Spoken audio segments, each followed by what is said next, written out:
आजकल के हालात देखकर क्या आप भी यही सोच रहे हैं कि यह पेंडेमिक कब ख़त्म होगा?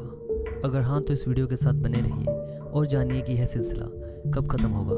WHO इस पेंडेमिक का अंत तब बोल सकता है जब हम इस वायरस को पूरी तरह से कंट्रोल कर लेंगे। और कंट्रोल करने का मतलब सिर्फ इलाज खोजना नहीं, बल्कि जब हम इस वायरस को फैलने से रोक पाएंगे तब। और यह किस तरह से हम कर पाएंगे, आइए जानने की कोशिश करते हैं।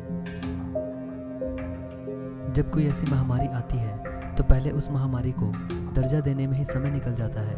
मतलब पता ही नहीं चलता कि हम लोगों के बीच एक महामारी फैल रही है।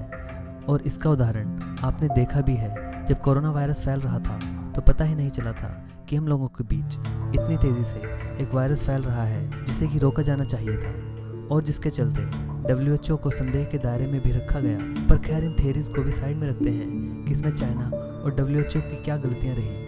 अभी हम बात करते हैं कि जब वायरस आ जाता है तो यह कब खत्म होता है। दरअसल इसके खत्म होने के तरीके वर्ल्ड गवर्नमेंट्स डिसाइड करती हैं कि वो आगे क्या करना चाहती हैं। और क्या करने से मतलब है, उनके सामने यह 3 रास्ते होते हैं ऐसी महामारी से जूझने के लिए। पहला रास्ता, उसे फैलने दिया जाए।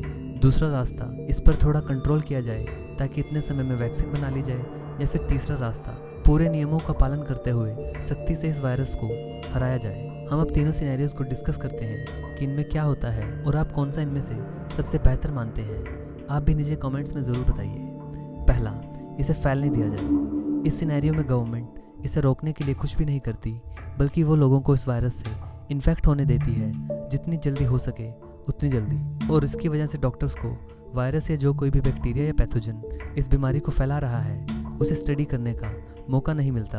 और क्योंकि स्टडी नहीं हो पाती तो इसके खिलाफ कोई वैक्सीन या फिर कोई दवाई नहीं बन पाती, और जिसके चलते हॉस्पिटल्स में लाइन लगनी शुरू हो जाती है पेशेंट्स की, और उसके बाद मौतों का सिलसिला शुरू हो जाता है। तीनों सिनेरियोज में सबसे ज़्यादा मौत इसी में होती है, पर इसके चलते यह काफ़ी जल्दी ख़त्म भी हो जाता है। क्योंकि इस तरह से जल्दी जल्दी यह लोगों में फैलता है तो ज़्यादातर सबको इन्फेक्ट यानी संक्रमित कर देता है, और जिसके कारण यह बहुत लंबे समय तक नहीं चलता।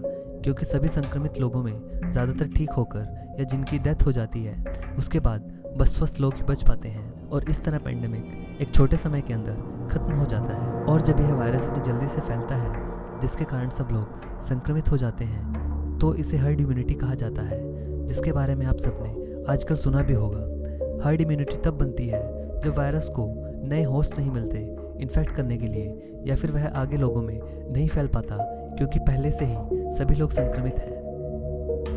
अब बात करते हैं दूसरे सिनेरियो की, इसे थोड़ा कंट्रोल किया जाए। इस सिनेरियो में वर्ल्ड गवर्नमेंट इस वायरस को जल्दी फैलने से रोकती हैं, जिससे मेडिकल प्रोफेशनल्स को कुछ समय मिल जाए कि वो वायरस की वैक्सीन बना सकें या फिर कोई दवा।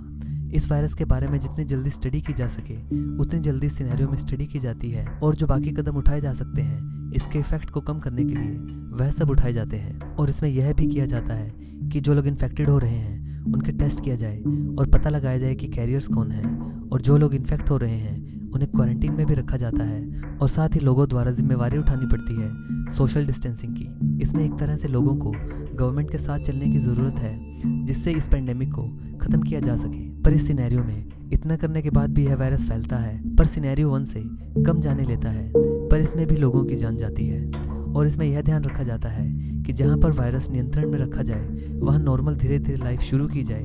पर अगर वायरस फिर से फैलना शुरू होता है तो वहाँ फिर से सख्ती बरती जाए और फिर से क्वारंटीन किया जाए।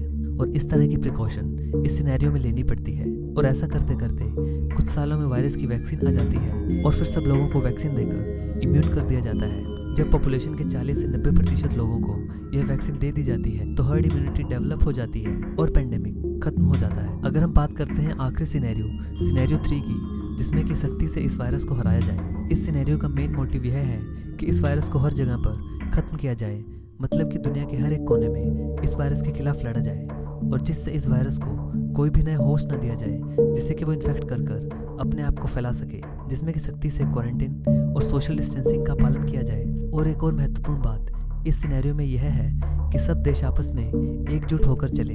अगर किसी देश में वायरस से स्थिति खराब हो रही है तो सब देश उसका साथ दें, और उस देश के साथ साथ बाकी देश भी उसे अपनी हानि माने, न कि सिर्फ उस देश की जिसमें वायरस फैल रहा है। मतलब साथ में चले इस वायरस के खिलाफ। और अगर ऐसा किया जाए तो कोई भी पेंडेमिक लगभग 3 से 5 महीने में खत्म किया जा सकता है। सुनने में शायद काफ़ी अजीब लगे कि इतनी जल्दी कैसे किया जा सकता है, पर इस सिनेरियो को फॉलो करके ऐसा पॉसिबल है। तो इन तीनों सिनेरियो में आपको सबसे ज़्यादा बेहतर कौन सा सिनेरियो लग रहा है?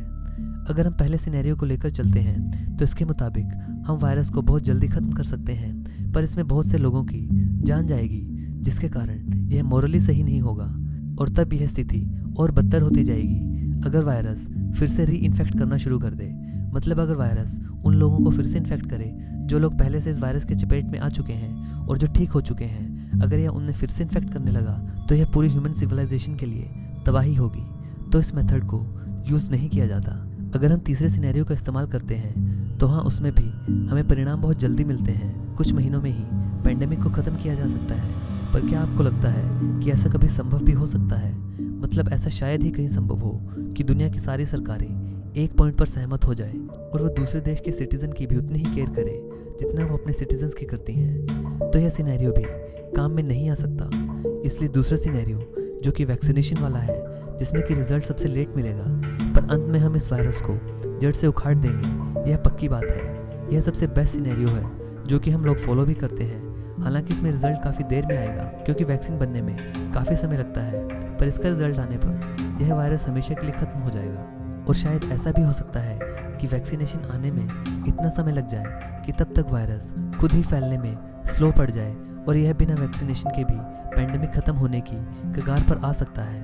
पर अगर ऐसा हुआ तो यह सीजनल फ्लू, यानी कि जो बीमारियाँ मौसम के साथ आती हैं, फिर उस तरह से आएगा। और जब तक इसकी वैक्सीन नहीं बनेगी यह यूं ही हर साल सीजनल आता रहेगा। तो इसके लिए ज़रूरी है कि इसके लिए वैक्सीन बनाई जानी चाहिए, पर उसमें कितना भी समय लग सकता है। और इस वायरस को हम तभी पूरी तरह से हरा पाएंगे जब वैक्सीन बन जाएगी।